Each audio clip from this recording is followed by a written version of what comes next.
Acredito que lido com ufologia desde 13, 14 anos de idade, porque me recordo que naquela época alguns eventos noticiados em jornais e na imprensa em geral, alguns outros raros envolvendo até pessoas mais próximas, me chamaram a atenção para um fenômeno que eu até então desprezava. Lia alguma coisa, já me dedicava a algum estudo, claro que muito modesto, de parapsicologia até antes disso, e achava fenômenos ufológicos algo absolutamente incongruente e fantasioso.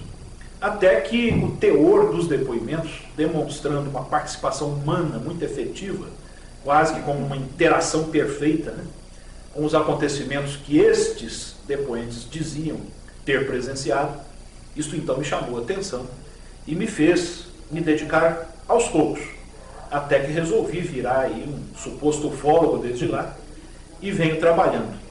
Mas sempre com uma tentativa de descobrir, que é o que todos nós desde pequenos tentamos, o que haveria por trás ou por detrás desses fenômenos.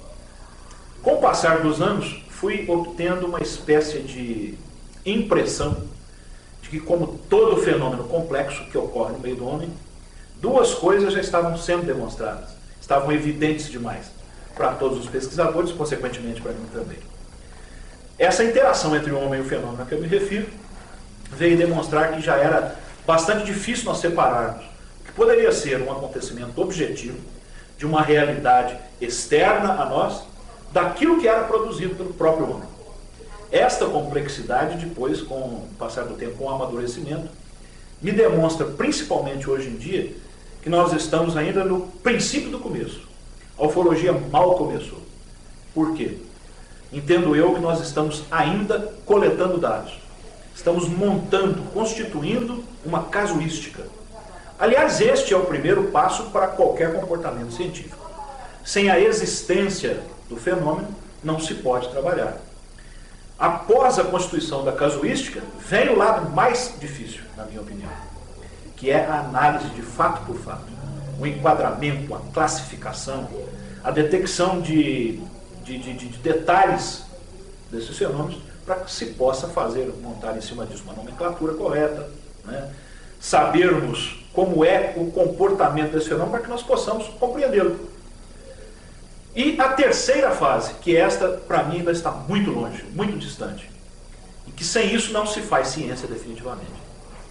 O fenômeno precisa ser manipulado por nós, precisa ser reproduzido por nós, em laboratório, ou, no mínimo, precisa estar muito próximo do pesquisador para que ele possa ter um contato mais efetivo com ele. Na minha opinião, e isso é uma coisa até para desenvolver, se os senhores acharem interessante, é absolutamente impossível, na minha opinião. A ufologia está não apenas distante disso, mas não pode mais se iludir com isso. Resultado, por que então fazer-se ufologia? Por que estudar-se a ufologia? Porque nós temos uma coisa muito rica, a parte um acontecimento que possa provavelmente ser externo, que seria o que nós chamamos de disco voador, ou objeto voador não identificado. É o próprio depoimento humano. E este é que é o mais complicado. Hoje, ufologia, para mim, não deveria mais se chamar ufologia. Ela poderia, se nós quiséssemos muito bem, chamar-se psicologia, psicanálise, psiquiatria, física, astronomia, química, enfim, e todas as áreas das ciências já constituídas. Em resumo, a ufologia para mim hoje é uma coleta de casuística.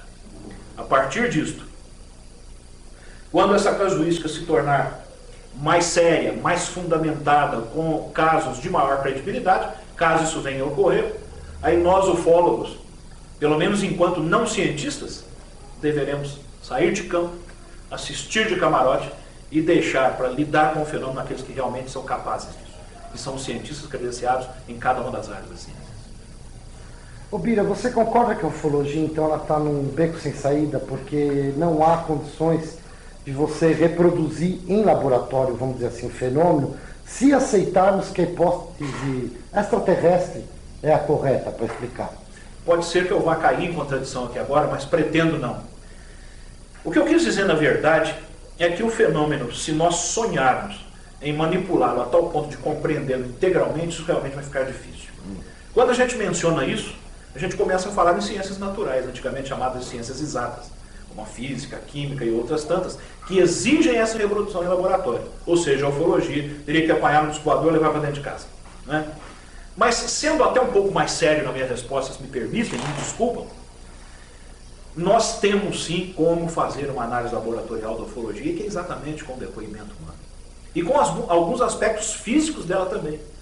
Como o seu grupo, Stabolito, que se dedica muito à análise de fotografias, de filmes, a analisar, a estudar e examinar os depoimentos para fazer comparações e enquadramento de que tipo de fenômeno, em que tipo de fenômeno a testemunha se envolveu, acreditando que era algo estranho, extraordinário, mas que pode ter sido muito bem um fenômeno já conhecido. Mas eu repito, principalmente o depoimento humano é uma fonte rica de pesquisa para nós. Desde que nós tenhamos um mínimo de conhecimento de credenciais em áreas de saúde mental, eu posso estar exagerando aqui, e que repito, psicanálise, psicologia, psiquiatria e tantas outras.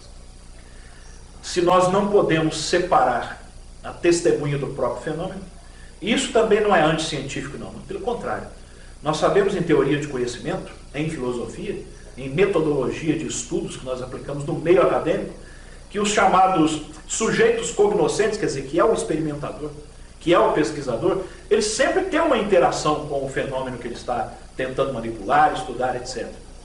A ciência considera isso, que é o objeto conhecido. Que dirá então do próprio protagonista, ou seja, daquele que participou de um alegado avistamento, que é a testemunha, que é aquele que está nos emprestando dados para que possamos fazer uma análise, pelo menos teórica, uma suposição, ao menos a princípio, que é uma escolha de hipótese. Se isto realmente foi visto, um objeto concreto, uma máquina, um aparelho material, né? Aliás, se for aparelho tem que ser material, ou se foi apenas a produção da psique de um indivíduo qualquer. Particularmente tenho notado hoje casos, inclusive dos famosos, dos considerados clássicos, até brasileiros, que se nós formos revisitá-los de uma forma mais carinhosa, isenta, com olhos de camarote, como eu costumo dizer, ou seja, com imparcialidade, nós vamos perceber que a possibilidade desses casos não terem envolvido um objeto concreto é quase de 100%.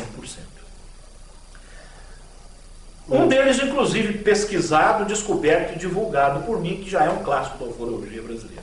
Hoje eu tenho, e posso mudar dentro de poucos minutos, ou daqui a uns anos, acho que comportamento científico se faz assim, claro, né? Longe de mim dizer que faço ciência ou que a ufologia seja ciência, porque não é. Mas o comportamento científico é algo que nos obriga. Esse caso, para mim, hoje, é 99,9% de certeza que não envolveu absolutamente nenhum objeto voador identificado. Muito menos uma abdução. Foi tudo produto do próprio psiquismo da testemunha, em virtude de uma série de fatores complexos. Ela nos permite o quê? Vamos começar do fim para chegar no começo. Ela nos permite uma garantia quase que total de que a testemunha está sendo sincera, de que ela não está mentindo, de que ela não está inventando, ou seja, de que ela não está voluntariamente criando uma história, seja para aparecer, seja para ganhar dinheiro, ou seja até para, como a gente costuma dizer de brincadeira, adubar o próprio ego. Por quê? Porque a hipnose ser bem aplicada, e aqui eu me refiro à hipnose clássica, né? Não me refiro à hipnose chamada hipnose ericksoniana, foi criada por Milton Erickson, que hoje volta a ser aplicada por muitas linhas de psicanalistas, apesar de Freud ter abandonado a hipnose e praticamente, vamos dizer, criado a psicanálise para substituir a hipnose. A hipnose tem falhas até esse ponto. Ou seja, se o indivíduo tem digamos, um estado delirante que tenha provocado um enredo nele em que ele acredita ter sido abduzido ou avistado um objeto voador não identificado, ou mesmo um delírio em virtude de fatores exógenos como álcool, drogas, etc. Ou até por uma questão de alucinação ou visão, que são atribuídas a distúrbios e a transtornos separados na classificação da psicanálise, mas que podem provocar no indivíduo uma situação completamente inexistente, mas que foi criada pelo seu próprio psiquismo, por uma série de fatores, até patológicos, até desequilíbrios e doenças. Então, se o sujeito tem certeza absoluta que passou por um fenômeno de abdução, aquela realidade dele é inegável. Só que é extrema e exclusivamente dele. Não aconteceu nada. Aconteceu apenas para ele, em virtude da produção do seu próprio psiquismo. Se a hipnose for bem aplicada, então ele estará sendo sincero. Ele não está mentindo. Até aqui já é ponto para a ufologia ótimo. Esse cara não é, vamos usar uma expressão aqui, com as devidas desculpas, mas não é um salafrário, né? Mas ele é um sujeito sincero, ele é autêntico. Mas a partir daí é que vem o que você disse, que se complica. E se for involuntário? Foi mero mecanismo da imaginação. Involuntário, é o que eu estou dizendo. Então. Se for involuntário, a hipnose permite vermos que ele está sendo sincero, honesto. Certo. Mas só isso. Só isso, não né? prova absolutamente Que nada de aquele concreto. fato de concreto aconteceu. De maneira né? alguma. Agora, veja bem, um psicanalista, psicólogo ou psiquiatra experientes em alguma dessas três áreas, ele pode detectar pelo comportamento do indivíduo, símbolos principalmente, associações que o indivíduo faça durante o transe hipnótico, ele pode detectar com maior facilidade, às vezes. Isso não foi algo real, isso é devido a tal e tal distúrbio, tal transtorno.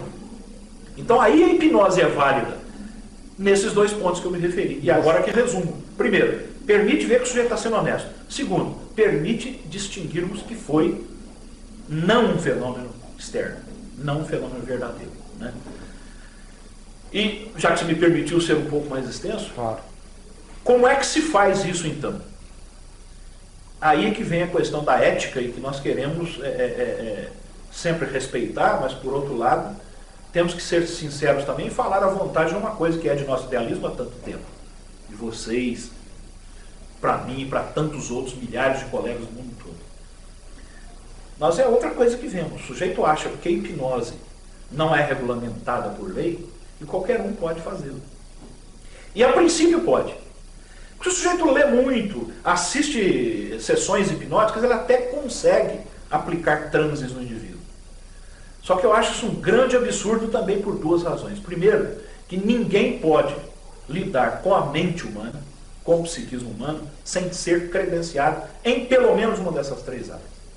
Pelo menos na psicanálise. O que também já não dá muita credencial para isso, não. É no mínimo psicólogo ou médico psiquiatra. Um absurdo. Então o sujeito não tem conhecimento nenhum disso, submete pessoas à regressão de memória, achando, acreditando que eles estejam narrando fatos reais, concretos, quando na verdade pode não ser nada disso. E o próprio hipnólogo não detecta, né? Isto é algo que eu particularmente acho que a ufologia precisava ter o máximo de cuidado. De onde vem a informação? Né?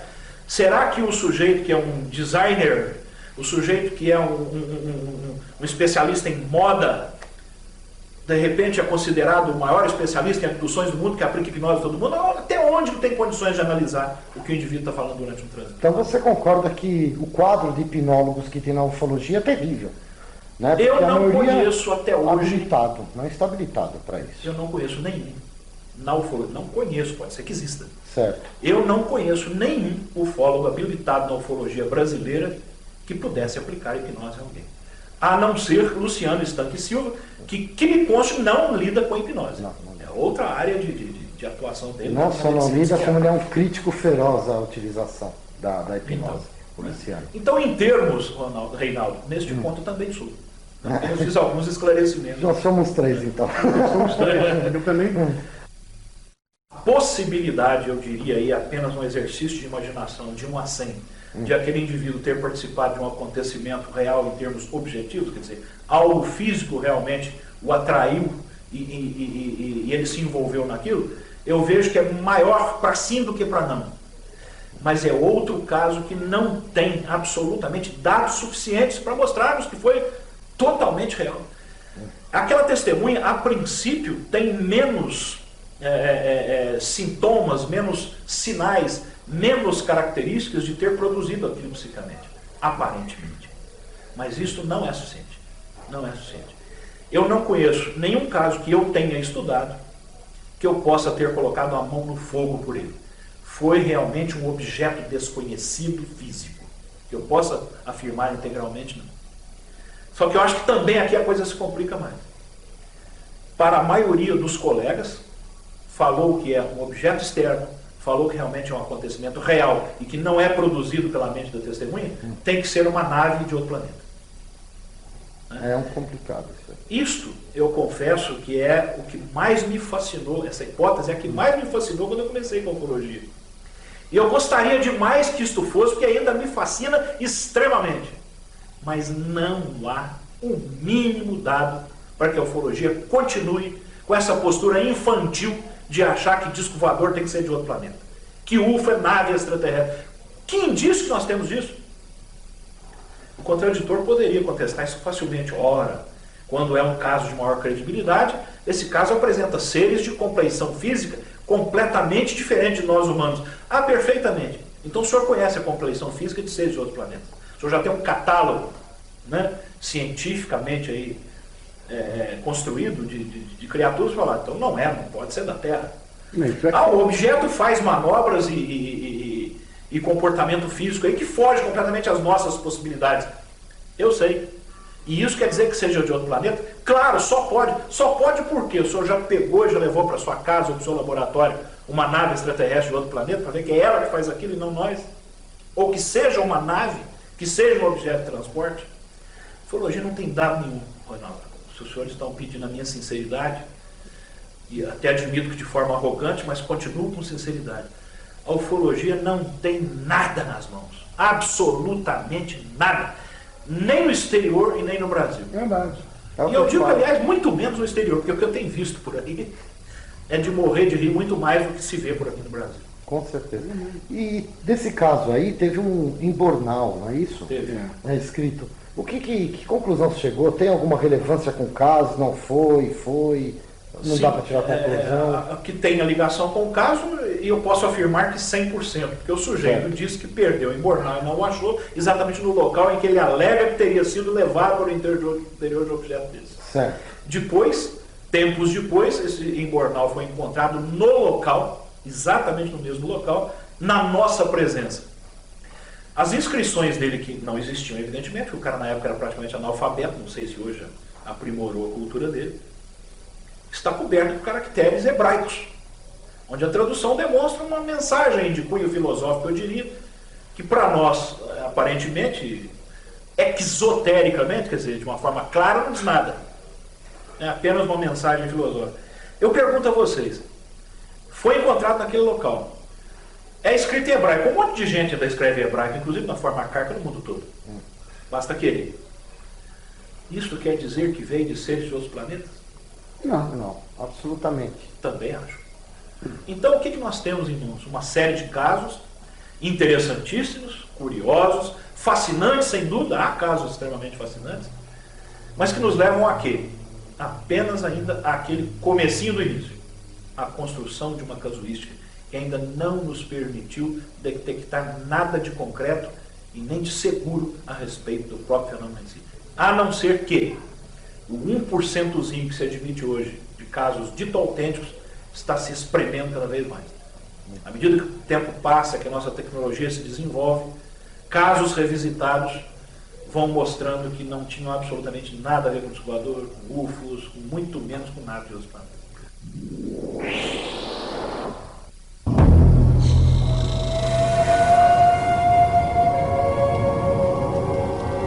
Eu já pesquisei inúmeros depoimentos de Mãe do Olho, depois eu vou te mostrar esses arquivos aí, que há dezenas de casos pesquisados nos últimos 30 anos, separados em pastas. Já vi um fenômeno que eu poderia dizer que era a Mãe do Ouro, porque me disseram é a Mãe do Ouro, só que nitidamente eram fenômenos elétricos. Eram fenômenos atmosféricos, atribuídos a fenômenos luminosos conhecidos conforme a constituição típica geológica do local, condições climáticas do dia, etc. Para mim, a Mãe do Ouro é um fenômeno eletromagnético por excelência, onde a composição rochosa de uma montanha tem os polos em contraste com o polo contrário de outra montanha próxima, e conforme as condições atmosféricas, chuva, etc., ou tempestade elétrica, produz um efeito que é semelhante ao efeito corona, projeta aquela bola aquele raio circular no céu, ou raio bola, que é o famoso discutido até hoje, e se desvanece no outro topo de montanha, que geralmente a Mãe do Ouro, pelo folclore brasileiro, tem as características. É uma bola que sai de um topo de uma montanha e vai para outro topo de montanha. Né? Então, para mim, a possibilidade de ser um fenômeno natural é muito maior do que ser um fenômeno ainda desconhecido. Ou coisa parecida.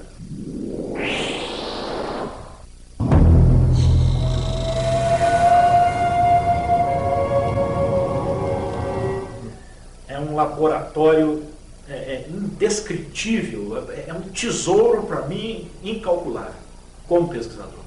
Uma fonte de observação, a gente usa a expressão de análise, né?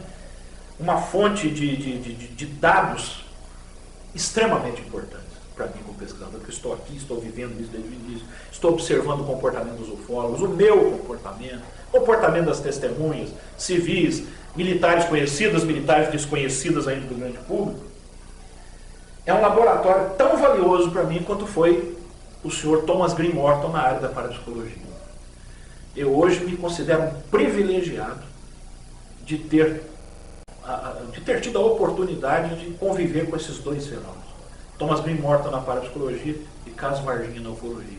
O que eles me permitiram observar, e ainda vejo, tem inúmeras questões ainda a serem observadas daqui para frente. A cada momento que eu paro nesses dois fenômenos, ainda, entre aspas, descubro coisas novas, é indescritível. Inclusive como um modesto detentor de um curso de psicanálise que eu tenho. O caso Varginha, para mim, que eu não vou repetir aqui, que todo mundo está careca de saber no mundo inteiro, eu só chamo a atenção para uma coisa que eu também já chamei em outras ocasiões.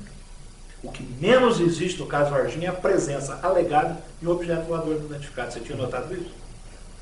Tem o depoimento do rapaz aqui de São Paulo, não foi? Tem dois depoimentozinhos isolados e só. E do sítio também. Primeiro, do casal do sítio, a 10 quilômetros da cidade, teria visto um objeto que eles chamam de semelhante a um pequeno submarino que boiava nos mares, aparentemente avariado, por volta de 1h30 da madrugada. Ponto. Corta. Né? Depois, um ano depois, aparece o senhor Carlos de Souza, procura o Claudeiro Covo e dá aquele depoimento que viu um objeto caindo uma semana antes no meio rural de Três Corações.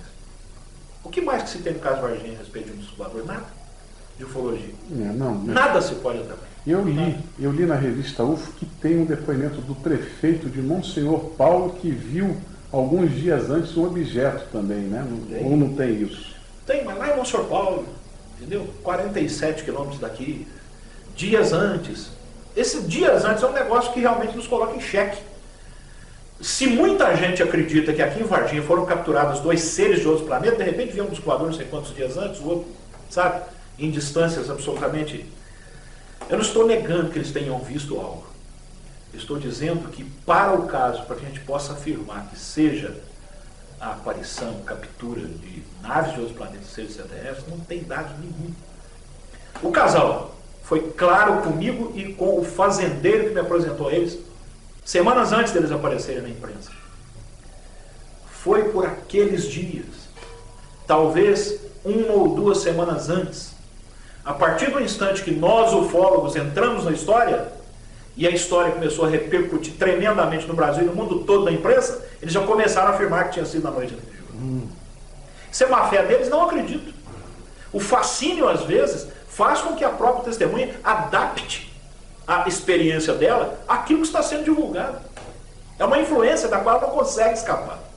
É quase que involuntário isso aí, né? É involuntário. Praticamente na maior parte das vezes, sim. Dois coitados não estão interessados em aparecer, estão lá até hoje, lá numa boa, caseiros modestos de um pequeno sítio. Então, Milton, o caso Varginha acabou sendo ligado à ufologia por uma razão óbvia, que tinha ufólogo. Né? E aconteceu.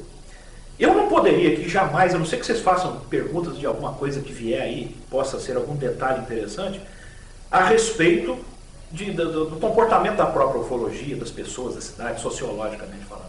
Mas eu poderia dar um pequeno exemplo. O que até hoje existe de ufólogo no Brasil fazendo afirmações sobre o caso, sem um mínimo respaldo, informações truncadas, errôneas, não verdadeiras a respeito do próprio depoimento das testemunhas, é um monte. São vários. Tá? E o que mais me espanta, o que eu tenho ouvido de bobagem contra o caso, é um número menor das bobagens que eu tenho ouvido a favor do caso. Nos meios da própria ufologia. Ninguém é obrigado a tomar atitudes que não lhe deem prazer, como, por exemplo, lerem um livro. Mas eu diria aí, dos 30 ufólogos mais conhecidos no Brasil, que ficaram fascinados pelo caso, que estiveram aqui na época e alguns só depois, que leram um livro de 400 páginas com todos os detalhes que eu dei do caso, se forem 5, estaremos sendo muito otimistas.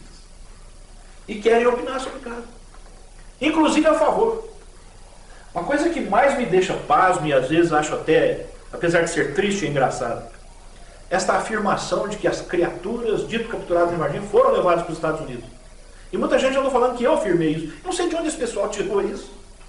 De onde que esse pessoal tirou isso? Não tenho a mínima ideia que as criaturas foram levadas para os Estados Unidos. O pessoal até hoje, nós já falamos, eu coloquei no livro, já falamos na revista UFO e outras publicações. A morte do policial nos permitiu descobrirmos quem eram os 2 policiais que haviam participado da alegada captura da parte da noite. A morte dele não tem nada necessariamente a ver com o fato de ele, segundo a história consta, ter tocado na criatura com as mãos desnudas. No laudo de necrópsia foi encontrado 8% de substância tóxica não classificada no sangue dele. Isto é algo normal em qualquer caso de morte de septicemia, em qualquer caso de morte de infecção generalizada. Qualquer médico sabe disso. Nós já escrevemos, já falamos. No entanto, todos os nossos colegas continuam afirmando, sem pestanejar, ele morreu porque pegou uma substância desconhecida dessa criatura estranha, inclusive está comprovado no laudo. Eu acho isso uma infantilidade, uma irresponsabilidade de ordem de pensamento científico sem par. E que amanhã, se um desses detratores da ufologia, como alguns citados, como alguns astrônomos, alguns céticos e cientistas que pertençam ao meio acadêmico, como uma grande universidade, um dia quiserem dar uma atenção que nós merecemos, nós ufólogos merecemos, e começarem a perceber esse tipo de incongruência e de afirmação sem base, a ufologia vai continuar sendo desmoralizada, como está até hoje perante o meio acadêmico. E não vai ter solução. É ela mesma que se enterra sobre o próprio pescoço.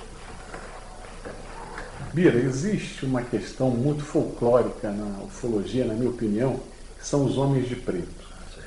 Mencionam até que a mãe das meninas foram abordadas por homens de preto. Você poderia esclarecer isso para a gente, até onde você sabe? Posso.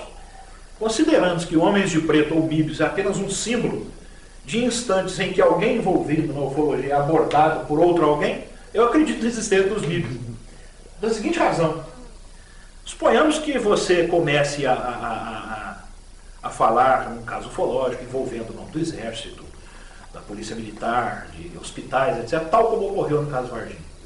É muito provável que um dia batam 2 homens na sua porta e digam o seguinte: escuta, é verdade que hoje tem aí 40, 45 ufólogos na sua casa, vocês estão aí discutindo o envolvimento do Exército, da Polícia Militar, etc., porque nós vimos isso nos jornais, nas televisões, nas rádios, ontem todos noticiados.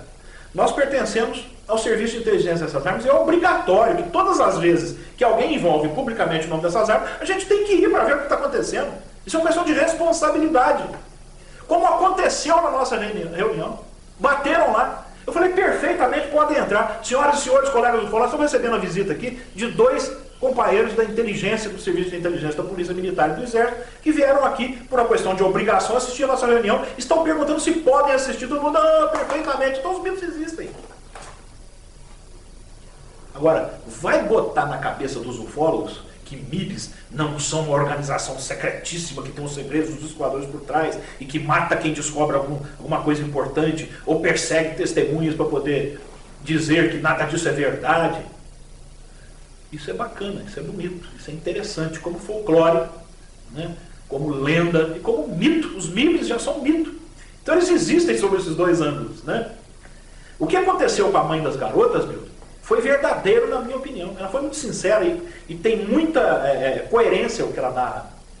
Só que para mim não era agente do Exército, não era agente da polícia, não era agente de governo, não era coisa nenhuma. Eram pastores evangélicos que a procuraram. E eu tenho evidências disso bastante concretas. Se amanhã voltarem aí, ou aparecerem com uma evidência muito maior de que não eram, ou quem sabe eles se identifiquem, eu estava enganado. Mas todo dia para mim que eram pastores evangélicos estavam querendo se aproveitar da repercussão do caso, para poder exatamente mostrar o contrário. Se eles tivessem conseguido convencer as meninas, isso seria de grande interesse para eles. É evidente que eu não vou citar aqui de que igreja, nem posso fazer essa suposição, porque aí já estaria sendo irresponsável e antiético. Né? Para mim não passaram disso. Então, me desculpe de interromper, as coisas acontecem. Os fatos vêm ocorrendo. Só que eles têm a sua própria explicação, o seu modo de ocorrer, que independe completamente do que nós achamos e acreditamos. Aí pode ser que nesse caminho entre o ufólogo, a figura do ufólogo, para criar uma explicação que ele quer acreditar nela, que ele quer fazer os outros acreditarem a bem da sua própria fantasia. E isso então repercute tremendamente, tornando o caso mais rico, sempre folcloricamente. Por isso que eu disse, o caso Varginha para mim é um grande laboratório, com relação a testemunhas, com relação a principalmente os pesquisadores. Eu sempre havia ouvido falar, e nunca neguei, né, porque teoricamente isso é demonstrável, que o pesquisador influencia na testemunha de tal forma a criar uma situação completamente deturpada e levar para um outro mundo. Eu nunca senti isso tão na pele como senti no caso de Varginha também. Né? Até das testemunhas mais humildes e mais autênticas. Hoje, muitas delas estão naquela fase que todo ufólogo deve conhecer. Testemunha começa com a fase do impacto psicológico, do susto, do trauma do fato em si, seja esse fato que for, quando ela é, pelo menos, de credibilidade. Depois, ela parte para a fase do fascínio, né? Que ela começa a ouvir, que ela começa a pensar, a raciocinar, a fazer as suas próprias hipóteses e a ouvir as hipóteses de terceiros. Então ela fica fascinada, a cabeça dela se confunde, ela começa realmente a achar que pode ter participado de algo extraordinariamente incomum. E a última fase que todo ufólogo deve saber é a fase do estrelismo. Essa fase é terrível. Quando eu vejo que toda testemunha de caso que eu pesquiso está saindo da segunda fase, caindo na terceira, eu esqueço das testemunhas. Não as procuro mais. Hoje, para ser bem sincero, se cair novamente um caso de abdução na minha mão, ou semelhante a caso Varginha, sei lá, um caso em que precise ter um contato maior com a testemunha, eu vou tomar o devido cuidado de levar outros profissionais da área junto comigo. Não estou usando das minhas pesquisas anteriores hoje para tentar corrigir certos erros que eu acho que não podem ser cometidos. Eu já vi o ufólogo falando para a testemunha: o senhor ouviu um objeto voador identificado ontem? Vi. Por favor, me descreva, me faça uma comparação, uma associação com algo que o senhor conheça que poderia parecer aquele objeto. Com a finalidade de a gente ter a aparência daquilo que foi visto. A testemunha põe a mão na cabeça e pensa por poucos segundos, o ufólogo imediatamente vira para ela: parecia um vagão de trem? Parecia um submarino? Parecia um disco? Ah, parecia. Maior indução pega esse depoimento e possível. joga no lixo que não vale mais nada. Maior indução Não possível. vale mais nada. Ô, Bira, quando nós estávamos vindo para cá, aqui na cidade de Varginha, por sinal nós encontramos uns alunos seus e tal, né? E nós perguntamos para eles, de forma informal: e aí, tudo bem, pessoal? O que vocês acham do caso Varginha? Aí um dos meninos falou: olha, tem um rapaz deficiente que talvez, ele não afirmou, talvez pudesse ter sido isso que as meninas viram. O que você tem a dizer sobre isso? Você chegou a lidar com essa hipótese na época das investigações? Evidentemente, esse cara que é o Luizinho, né? Certo. Esse Luizinho é realmente uma figura quase que popular em Varginha, conhecido de toda a cidade, porque ele anda pela cidade há anos, todos os bairros. Certo. Ele é extremamente magro e é aparentemente normal, em termos fisionômicos. Ele é muito magro, mas não tem nenhuma deformidade física nem nada, absolutamente. Ele é bem magrinho. E em virtude de ser autista, ele de vez em quando se agacha no chão, fica mexendo no chão, etc. Né? Fica falando sozinho, pega pingas de cigarro e tal. E ele mora na frente, em frente do terreno em que as meninas avistaram o alegado ser, suposto ser. A primeira coisa que eu perguntei para ela foi a primeira pergunta. Vocês não viram, foi um sujeitinho assim, assado? Vira a mais velha, a Kátia, e fala: o Luizinho, sem eu falar do nome. Eu não estou acostumado a dar cigarro pro Luizinho, todas as vezes que eu passo por aqui, para sempre cortar o cabelo por lá. Imagina se eu confundir aquilo com o Luizinho. Né? Agora, deve ser desprezado isso? De maneira alguma, tem que compor as hipóteses, sim. Por que não? Nós não temos dados para falar qual é essa hipótese. Nós temos um amontoado de fatos envolvendo um grande contexto. Né? Só que, aqui eu até me arvoraria fazendo uma defesa do caso Varginha, rápida, bastante por favor, à vontade. Se o caso Varginha fosse apenas o depoimento de 3 garotas, como todo mundo continua insistindo por achar que seria uma maravilha, já estaria resolvido. Já estaria resolvido, né? Estaria resolvido. Certo. Bira, você chegou também a lidar com os bombeiros. Em momento algum você conseguiu algum retorno positivo deles? No sentido de que houve alguma coisa, alguma captura? Sim, aqui eu devo me limitar a te dizer uma coisa, já que inclusive você conhece algum material. Quando nós falamos não, pode deixar. Quando nós falamos em testemunhas que ainda não foram mostradas a público, nós estamos falando realmente em depoimentos de gente da Polícia Militar, do Exército e do Corpo de Bombeiros. Eu gostaria de me limitar a isso. Certo. Beleza. O Birajara falou qual o caso que mais deu trabalho na investigação e qual o caso que mais gostou de pesquisar. Comentou sobre seu interesse pela paranormalidade e sua conexão com a ufologia. Também reforçou a necessidade da ufologia se basear em pesquisa metodológica com critérios científicos. O caso que mais me deu trabalho foi o caso de Geraldo Bichara. O caso que eu mais gostei de investigar, pelo fascínio, pelo enredo interessante, foi o caso de Baipendi. E Varginha, não? O caso de Varginha está nesse índice. Você me perguntou qual é o mais assim, qual é o mais assado, eu respondi. Varginha é um caso que não me fascina tanto quanto o de Baipendi e nem me deu tanto trabalho quanto o do Geraldo Bichara. Bira, você também lida com paranormalidade, não é isso? Você se interessa por isso, né? Eu diria, Reinaldo, até interrompendo a sua pergunta para que você continue. Me interesso de algum tempo para cá mais pela paranormalidade do que pela ufologia. Não que eu esteja desprezando essa segunda. Não, claro. Mas me fascina mais a paranormalidade. E você acha que existe algum tipo de conexão entre essas duas áreas? Acho. O sujeito pode... A parapsicologia não é nada mais, nada menos do que a transposição dos conceitos científicos para fenômenos que estão acontecendo que são incomuns. Certo. Ou pelo menos considerados incomuns. A pessoa pode demonstrar, às vezes, conhecimentos que ela aparentemente nunca tem obtido, adquirido, né, pelas condições normais, né, escolas, livros, contatos mais metodológicos e tal. A pessoa pode demonstrar, às vezes, o avistamento ou a visão de formas que ela julga terem sido bastante concretas, e que tudo isso pode ser estudado através das teorias da psicanálise e da psicologia também. Né? Se nós formos fazer uma comparação com esse tipo de acepção científica hoje, nós conseguimos explicar a grande maioria dos fenômenos paranormais. Não todos ainda, não todos. Agora dizer que parapsicologia existe para explicar tudo que é paranormalidade, não é verdade.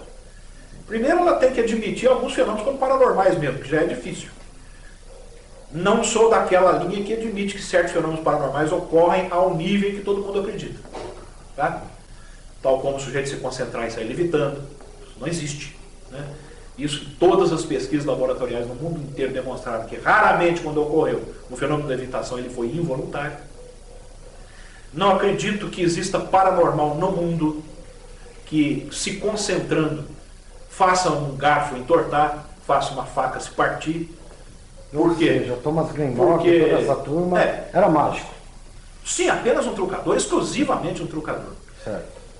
Agora, por que a grande maioria dos interessados já tem como certo que esse tipo de fenômeno acontece? Tem que ter muita perspicácia e experiência para observar isso. Muitos já o fizeram. Eu fui na rabeira, como nós dizemos aqui em Minas Gerais. Né? A maioria admite que existe exatamente porque acredita nesse tipo de paranormal, que jamais foi paranormal, é apenas um trucador. Certo. Né? Então, o sujeito já tem aquilo como parâmetro de raciocínio. Algumas pessoas, em momentos raros, se souberem, se concentrarem, ou às vezes até involuntariamente por questões de desequilíbrio, se concentram, um garfo derrete na mão, uma moeda entorta. Por quê? Porque sabem que os anais, os livros, né, a bibliografia da parapsicologia diz que existe porque aceita que esses caras são autênticos. E não são. São apenas trucadores. Então o fenômeno, para ser aceito, precisa ser demonstrado, repetido inúmeras vezes, com o depoimento e a credencial de análise de gente muito credenciada. Aí o meio acadêmico começa a aceitar. Né? Então é isso que eu estava querendo dizer. Certo. Ah, beleza. Eu fiz essa pergunta porque tem gente que costuma alegar na casuística ufológica que depois do seu contato passou a desenvolver clarividência, Paranormalidade. exato. No entanto, eu nunca vi qualquer detalhe concreto que isso tenha acontecido. Agora eu vejo realmente que a maior parte das testemunhas dizem isso. Por quê? Por questão psicológica. Esse fascínio se transforma em muito mais. Aí o negócio começa a se complicar. Né? O outro mundo fantasioso que uma pessoa dessa constrói, às vezes até como autodefesa, em virtude do impacto pelo qual ela passou, que sabe-se lá o que foi, ela constrói esse tipo de coisa, ela começa a acreditar, ela começa a achar que tem previsões, premonições ou precognições que ela acha que teve, mas que na verdade foi uma associação posterior que ela fez e ela acreditou que foi uma previsão e não foi. Né? Então eu acho que está ligado sim, mas por questão meramente psicológica e não concreta dela. Bira, você tem algum recado para dar para o pessoal, final, principalmente que se interessa por ufologia? Eu queria fazer uma pergunta Então, para ele também. deixa eu botar, Antes disso. Essa seria a pergunta final, mas antes disso, vai. eu queria perguntar, durante esses anos todos que você investigou ufologia, você se dedicou a isso, o que você aprendeu, o que isso te acrescentou, o que isso preencheu na sua vida? Que o ser humano é fascinante. E que se por um acaso realmente existir um fenômeno aí que ainda nós não conhecemos, vamos dar um ponto para o fenômeno externo pela realidade objetiva dele, ele significará uma mudança radical dos conhecimentos científicos, principalmente filosóficos humanos. Essa simples hipótese é maravilhosa. Ela nos dá prazer. Ela faz com que o nosso cérebro funcione. A gente fica fascinado com isso. E quando isso acontece, é o primeiro passo para se evoluir na aquisição do conhecimento. Ok, beleza. Ficou bom. E o recado final? Tem um recado final para dar? Na verdade, seria esse. O recado final é de entre os tantos milhares de ufólogos brasileiros e mundiais. Dizem que um positivismo exagerado é negativo, não é tão proveitoso. Também acho. Dizem que o radicalismo, não como sinônimo de ir à raiz, né, de ser crítico, que é o que nós devemos ser, mas o radicalismo a ponto de querer negar tudo, achar que tudo é bobagem, também seja negativo, e eu também concordo. Para isso nós precisamos ter a mente aberta, dar um tratamento holístico ao fenômeno. Só que hoje o pessoal está dizendo que tratamento holístico é você querer fazer um emaranhado terrível num novelo de lã que ninguém vai conseguir desfazer os inúmeros nós, misturando ciência, religião, misticismo, esoterismo e sabe-se lá mais o que. Conhecimento verdadeiro é aquele adquirido passo a passo, gradativamente, metodologicamente. É por isso que você cursou uma universidade no Brasil e no exterior. É por isso que nós também o fizemos. Ou seja, é por isso que nós cursamos as escolas desde pequenininhos, desde o jardim da infância para chegar na universidade, depois nos pós-doutorados, etc. Né? Só a ciência permite com que o homem compreenda as coisas. Se o homem quiser sentir, entender, dar meras opiniões, transcender, criar o seu mundo próprio, que ele chama no final das contas de mundo espiritual, ninguém pode contestar, ninguém pode censurar e deve respeitar. Mas dizer que isso traga compreensão de algum fenômeno, dizer que isso traga conhecimento verdadeiro para ter um contato do homem com a realidade externa universal com a qual ele precisa ter, não. Ufólogos novos, dediquem-se à ciência, ao estudo metodológico, mesmo que um dia você chegue a 50, 60 anos de idade e acredite, não descobri nada ainda. Pesquisei tantos milhares de casos. Fui para a serra milhares de vezes. Agora só me resta dizer, eles estão conduzindo a mim nas minhas pesquisas. Sai dessa. Isso é fantasia. Isso não é postura correta e nem sóbria que faça a ufologia ser respeitada.